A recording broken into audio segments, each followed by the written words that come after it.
नागपुरातील भाजपचे काही नगरसेवक आज मुंबईला निघालेले आहे। मुंबईला प्रशिक्षण आहे। काही दिवसापूर्वी मुंबईत आणि गोव्यात सहलीला एक मोठ्या प्रमाणात नगरसेवक गेले होते। आज जे नगरसेवक आहेत ते मुंबईला चाललेले आहे। आपण बघू शकतो दिलीप दिवे सर आहेत, तेलंग मॅडम आहेत, दानीजी आहेत। दिलीप दिवे यांच्यापासून सुरुवात करतो। सर, पहिला टप्पा सहलीला गेला होता, आता दुसरा टप्पा बाहेर चालला, कधी काय शेड्यूल असणार आहे? काय नाही, आम्ही आज जे चाललेलो आहोत, आमचं मुंबईला रामभाऊ माळगीमध्ये सगळ्या नगरसेवकांचं ट्रेनिंग आहे, अभ्यास वर्ग आहे आणि त्या प्रशिक्षण वर्गाला आम्ही चाललेलो आहोत। आज आम्ही आम्ही पहिले जाऊ नाही शकलो, त्यामुळे आज आम्ही जातो आहे।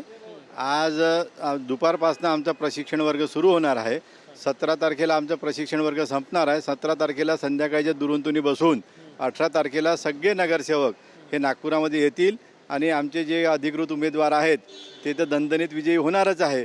त्यांना आम्ही सगळेजण मतदान करू आणि मग आपल्या घरी जाऊ। गोव्याला जायची इच्छा नाही झाली तुमची मॅडम? गोव्याला नाही, मी जाणार होती, पॅकिंग वगैरे झाली होती सगळी, पण माझी वेळेवर तब्येत खराब झाली, त्याच्यावर 2 दिवस मी ॲडमिट होती दवाखान्यामध्ये, त्याच्यामुळे मी जाऊ नाही शकले। गोव्याला सहलीला गेले नाही, आज थेट मुंबईला चालले। काय झालं की माझ्याकडे माझ्या भाचीचं लग्न आहे, त्याच्यामुळे मी पार्टीकडून परवानगी मागितली होती का मी काही गोव्याला जाऊ शकत नाही, पण प्रशिक्षण वर्गाला जाणं आवश्यक असल्यामुळे आज आम्ही आता प्रशिक्षण वर्गासाठी इथून निघालो आहे। तुम्ही आज किती नगरसेवक जाते?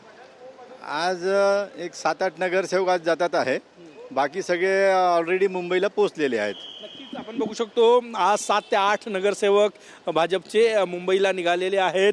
जे सहलीला गोव्याला जाऊ शकले नाही ते नगरसेवक आज मुंबई इथे प्रशिक्षणासाठी जात आहे आणि त्यानंतर थेट ज्या दिवशी विधान परिषदेचं मतदान आहे सगळे भाजपचे नगरसेवक त्या दिवशी नागपुरात येणार आहे। कॅमेरामॅन सचिन सयांसह गजानन नुमाटे, TV9 मराठी, नागपूर।